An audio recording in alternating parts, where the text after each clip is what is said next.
US. President Donald ട്രംപിന്റെ ഭരണകൂടം ഇന്ത്യക്കെതിരെ ഏർപ്പെടുത്തിയ 50% ഇറക്കുമതി തീരുവയുടെ കടുത്ത വെല്ലുവിളിയെ മറ്റു രാജ്യങ്ങളിൽ നിന്ന് വ്യത്യസ്തമായി തന്ത്രപരമായ നീക്കങ്ങളിലൂടെയാണ് ഇന്ത്യ നേരിട്ടത്. പ്രതിരോധത്തിന് ശ്രമിക്കാതെ, ആക്രമണോത്സുകത കാണിക്കാതെ പുതിയ ആഗോള വിപണികൾ കണ്ടെത്തി അമേരിക്കൻ കയറ്റുമതിയിലെ നഷ്ടം മറികടക്കാനുള്ള ഇന്ത്യയുടെ ശ്രമങ്ങൾ വിജയം കാണുന്നതിന്റെ സൂചനകളാണ് പുതിയ സാമ്പത്തിക കണക്കുകൾ നൽകുന്നത്. റഷ്യയിൽ നിന്ന് ക്രൂഡ് ഓയിൽ വാങ്ങുന്നതിന്റെ പേരിൽ ചുമത്തിയ 25% പിഴച്ചുങ്കത്തോടൊപ്പം മൊത്തം 50% തീരുവയാണ് ട്രംപ് ഇന്ത്യൻ ഉൽപ്പന്നങ്ങൾക്ക് മേൽ അടിച്ചേൽപ്പിച്ചത്. അമേരിക്കൻ തീരുവയുടെ നേരിട്ടുള്ള പ്രത്യാഘാതങ്ങൾ ഇന്ത്യൻ കയറ്റുമതി മേഖലയിലും ഉണ്ടായിട്ടുണ്ട്. പ്രത്യേകിച്ചും വലിയ തോതിൽ തൊഴിൽ സൃഷ്ടിക്കുന്ന ടെക്സ്റ്റൈൽസ്, ജ്വല്ലറി, സമുദ്രോൽപ്പന്നങ്ങൾ ഉൾപ്പെടെയുള്ള മേഖലകളിൽ അമേരിക്കൻ നടപടി കനത്ത പ്രതിസന്ധിയാണ് സൃഷ്ടിച്ചത്. സെപ്റ്റംബറിൽ അമേരിക്കയിലേക്കുള്ള മൊത്തം കയറ്റുമതി മുൻ വർഷത്തെ അപേക്ഷിച്ച് 37.5% ഇടിഞ്ഞ് $550 കോടി ആയിരുന്നു. ഇന്ത്യൻ ഉൽപ്പന്നങ്ങൾക്ക് അമേരിക്കൻ വിപണിയിൽ വില വർദ്ധിച്ചതോടെ ഡിമാൻഡ് കുറഞ്ഞതാണ് ഈ ഇടിവിന് കാരണം. എങ്കിലും അമേരിക്കയിലേക്കുള്ള കയറ്റുമതി ഇടിവ് ഇന്ത്യയുടെ മൊത്തത്തിലുള്ള സാമ്പത്തിക വളർച്ചയെ കാര്യമായി ബാധിക്കില്ലെന്ന് ഇന്റർനാഷണൽ മോണിറ്ററി ഫണ്ട് അടക്കമുള്ള ആഗോള ഏജൻസികൾ ചൂണ്ടിക്കാട്ടുന്നുണ്ട്. നടപ്പ് സാമ്പത്തിക വർഷം ഇന്ത്യയുടെ വളർച്ചാ നിരക്ക് 6.5% ഉയരുമെന്ന് IMF പ്രവചിക്കുന്നുണ്ട്. മറ്റ് വിപണികളിലെ നേട്ടങ്ങളുടെയും ആഭ്യന്തര ഡിമാൻഡുകളുടെയും ബലത്തിലാണവ. US പ്രതിസന്ധിയിലും ഇന്ത്യയുടെ മൊത്തം കയറ്റുമതി കഴിഞ്ഞ വർഷത്തേക്കാൾ 6.7% വളർച്ച നേടിയതും ശ്രദ്ധേയമാണ്. ഏപ്രിൽ മുതൽ സെപ്റ്റംബർ വരെയുള്ള കാലയളവിൽ മൊത്തം കയറ്റുമതി 3.02% ഉയർന്ന് $22,012 കോടി രേഖപ്പെടുത്തി. കയറ്റുമതി മുന്നോട്ടു പോകാൻ കാരണം മുൻകൂട്ടിയുള്ള വാങ്ങലുകളും വിപണിയുടെ വൈവിധ്യവൽക്കരണവുമാണ്.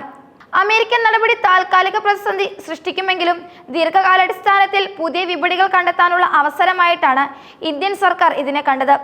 പരമ്പരാഗതമായി അമേരിക്കയെ മാത്രം ആശ്രയിച്ചിരിക്കുന്ന രീതി മാറ്റാനാണ് ഇന്ത്യ ശ്രമിച്ചത്. പ്രധാനമായും 3 ഭൂഖണ്ഡങ്ങളിലെ വളരുന്ന സമ്പദ് വ്യവസ്ഥകളിലാണ് ഇന്ത്യ ഇപ്പോൾ ശ്രദ്ധ കേന്ദ്രീകരിക്കുന്നത്: ആഫ്രിക്ക, ലാറ്റിൻ ആഫ്രിക്ക, മധ്യേഷ്യ. ഈ പ്രദേശങ്ങളിലെ വിപണികൾ പലപ്പോഴും ഇന്ത്യയുടെ ഉൽപ്പന്നങ്ങൾക്ക് ഉയർന്ന ഡിമാൻഡുകൾ ഉള്ളവയാണ്. ഈ രാജ്യങ്ങളുമായി പുതിയ വ്യാപാര ഉടമ്പടികളോ സൗഹൃദപരമായ സമീപനങ്ങളോ ശക്തിപ്പെടുത്തുന്നത് വഴി അമേരിക്കൻ തീരുവകൾ ഉണ്ടാക്കിയ നഷ്ടം നികത്താൻ കഴിയും. കയറ്റുമതി പ്രോത്സാഹിപ്പിക്കുന്നതിന്റെ ഭാഗമായി വിവിധ രാജ്യങ്ങളിലായി 50 രാജ്യങ്ങളെ ഫോക്കസ് വിപണികൾ ആയി തിരഞ്ഞെടുത്ത് അവിടെ വ്യാപാര മേഖലകളിലും ഉൽപാദന പ്രദേശങ്ങളിലും സജീവമായി പങ്കെടുക്കുന്നുണ്ട്. ഇന്ത്യയുടെ ഈ വിപണി വൈവിധ്യവൽക്കരണ തന്ത്രം ഫലം കൊണ്ടു തുടങ്ങി. Vietnam, Korea, Germany, Russia, Kenya, Canada തുടങ്ങിയ 24 രാജ്യങ്ങളിലേക്കുള്ള കയറ്റുമതിയിൽ ഗണ്യമായ വളർച്ച ഇവ രേഖപ്പെടുത്തി. വിയറ്റ്നാം, കൊറിയ പോലുള്ള രാജ്യങ്ങൾ ഏഷ്യൻ സപ്ലൈ ശൃംഖലകളുടെ പ്രധാന കേന്ദ്രങ്ങളാണ്. ഈ രാജ്യങ്ങളൊക്കെ ഇന്ത്യയുടെ ഇടനില ഉൽപ്പന്നങ്ങൾ കയറ്റുമതി ചെയ്യുന്നത് ദക്ഷിണേന്ത്യൻ വിപണിയിൽ ഇന്ത്യയുടെ സ്ഥാനം ഉറപ്പിക്കാൻ സഹായിക്കും.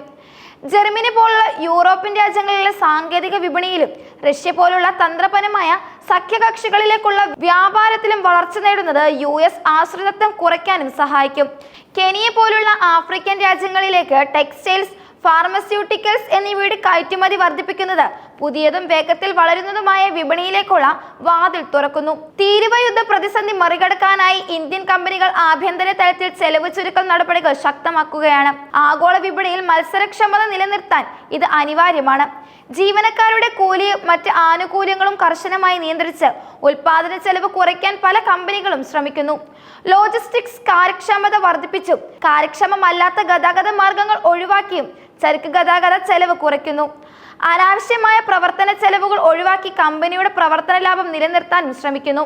ഈ ചെലവ് ചുരുക്കൽ നടപടികൾ പുതിയ വിപണികളിൽ ഇന്ത്യൻ ഉൽപ്പന്നങ്ങൾക്ക് കുറഞ്ഞ വിലയ്ക്ക് മത്സരിക്കാനും ഉയർന്ന തീരുവകൾ കാരണം അമേരിക്കൻ വിപണിയിൽ നഷ്ടപ്പെട്ട ലാഭം മറ്റ് രാജ്യങ്ങളിൽ നിന്ന് നേടാനും കമ്പനികളെ സഹായിക്കും.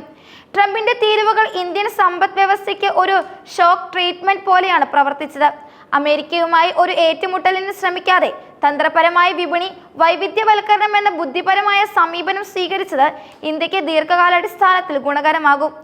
ഒരു രാജ്യത്തെ മാത്രം അമിതമായി ആശ്രയിക്കാതെ ആഗോളതലത്തിൽ തന്റെ വ്യാപാര ബന്ധങ്ങൾ ശക്തിപ്പെടുത്താൻ ഇന്ത്യക്ക് ഈ പ്രതിസന്ധി ഒരു കാരണമായി മാറി. 6.5% വളർച്ചാ നിരക്കിലേക്ക് ഇന്ത്യ നീങ്ങുമെന്ന IMF പ്രവചനം ഈ തന്ത്രപരമായ നീക്കങ്ങൾക്കുള്ള അംഗീകാരമായി വിലയിരുത്താവുന്നതാണ്.